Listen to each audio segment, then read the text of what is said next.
Sir ನಮಸ್ತೆ, ನಿಮ್ಮ ಹೆಸರು? ದಿವಾಕರ್. ಸರ್, ದರ್ಶನ್ ಸರ್ ಕೇಸ್ನ ನೋಡ್ತಾನೆ ಇದ್ದೀವಿ. ಮೊನ್ನೆ ತಾನೇ ಚಾರ್ಜ್ ಶೀಟ್ ಎಲ್ಲ ಸಬ್ಮಿಷನ್ ಆಗಿದೆ.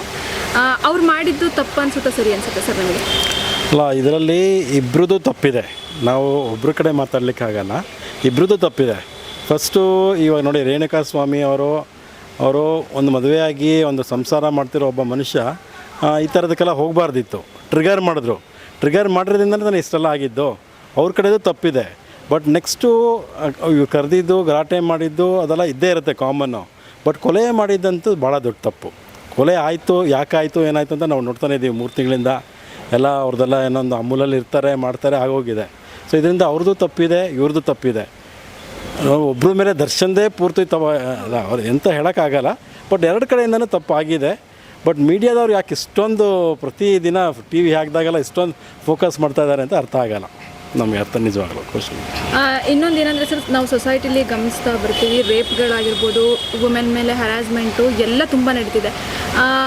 ಆ ಕೇಸ್ಗಳಿಗೆ ದರ್ಶನ್ ಸರ್ ಇದು ಮಾಡಿದ್ದು ಏನಾದರೂ ಹೆಲ್ಪ್ ಆಗಾಯ್ತಾ? ಆ ಥರ ನಿಮ್ಗೇನು ಅನ್ಸುತ್ತೆ? ಅಲ್ಲ, ಈ ಥರ ಪ್ರಶ್ನೆಗಳಿಗೆಲ್ಲ ಉತ್ತರ ಕೊಡೋದು ಭಾರಿ ಕಷ್ಟ ಆಗ್ತದೆ. ನಾವು ಪಬ್ಲಿಕ್ಕು ನಾವು ಹೇಳಿದಲ್ಲ, ದರ್ಶನ್ ಅವ್ರದ್ದು, ಅವ್ರ ಗ್ಯಾಂಗ್, ದರ್ಶನ್ ಅಂತಲ್ಲ, ದರ್ಶನ್ ಗ್ಯಾಂಗ್ದು ಪೂರ್ತಿ ತಪ್ಪಿದೆ ಅಂತಲೇ ಹೇಳ್ಬೋದು. ಏನಾದರೂ ಅವರು ಮಾದರಿ ಆಗ್ತಾರ ಈ ಥರ ಮಾಡಿ? ಹೌದು, ಆಗ್ತಾರೆ ಮಾದರಿ ಆಗ್ತಾರೆ.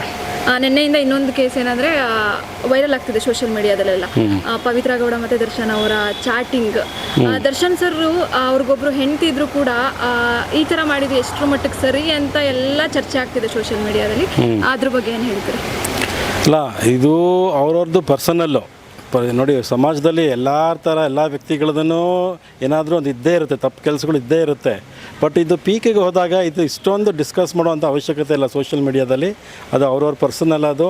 ಸೊ ದರ್ಶನ್ಗೆ ಆಗಲಿ, ಪವಿತ್ರ ಗೌಡ್ಗೆ ಆಗಲಿ, ಎಕ್ಸ್ಟ್ರಾ ಮ್ಯಾರಿಟಲ್ ಅಫೇರ್ಸ್ ಇದ್ದಂಗೆ ಸಾಮಾನ್ಯ ಜನಗಳಲ್ಲೂ ಎಲ್ಲರದಲ್ಲೂ ಇರುತ್ತೆ, ಪೊಲಿಟಿಷಿಯನ್ಸಲ್ಲೂ ಇರುತ್ತೆ, ಸಾಮಾನ್ಯ ಜನದಲ್ಲೂ ಇರುತ್ತೆ. ಬಟ್ ಸೋಷಿಯಲ್ ಮೀಡಿಯಾದಲ್ಲಿ ತುಂಬ ಹೈಲೈಟ್ ಮಾಡ್ತಾಯಿದ್ದಾರೆ, ಹೈಕ್ ಮಾಡ್ತಾಯಿದ್ದಾರೆ. ಇದು ನಾವು ಟಿ ವಿನೇ ನೋಡಬೇಕು, ನಿಲ್ಲಿಸ್ಬಿಡ್ಬೇಕು ಅನಿಸೋ ಮಟ್ಟಿಗೆ ಆಗ್ತಾಯಿದೆ ಅಷ್ಟೇ. ಸರ್, ಒಂದು ಪ್ರಶ್ನೆ ಏನಂದರೆ, ಬರೀ ದರ್ಶನ್ ಅವ್ರ ಬಗ್ಗೆ ಕೇಳ್ತಾ ಇರೋದ್ರಿಂದ ಎಷ್ಟೊಂದು ರೇಪ್ ಕೇಸ್ಗಳು ಮೀಡಿಯಾದಲ್ಲಿ ತೋರಿಸೋದು ನಿಲ್ಲಿಸಿದ್ದಾರೆ. ಸೊ ಇದ್ರ ಬಗ್ಗೆ ಹೇಳೋದಾದರೆ ಸರ್?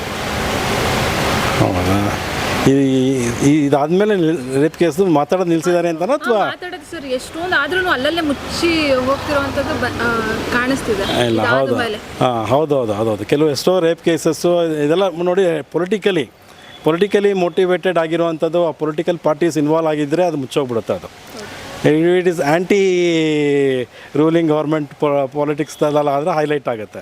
ಸೊ ಇದೆಲ್ಲ ಸರ್ವೇ ಸಾಮಾನ್ಯ ನಾವು ನೋಡ್ತಾ ಇರೋದು. ಅದು ಹೇಳಿದಲ್ಲ, ಸೊಸೈಟಿಗಂತೂ ಭಾಳ ಬೇಜಾರಾಗಿ ಹೋಗಿದೆ ಈ ಥರ ಆಗ್ತಾ ಇರೋದು.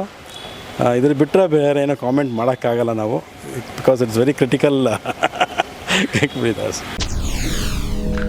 SS TV ಸಿನಿಮಾ ಜಗತ್ತಿನ ಕ್ಷಣ ಕ್ಷಣದ ಸುದ್ದಿಯೊಂದಿಗೆ.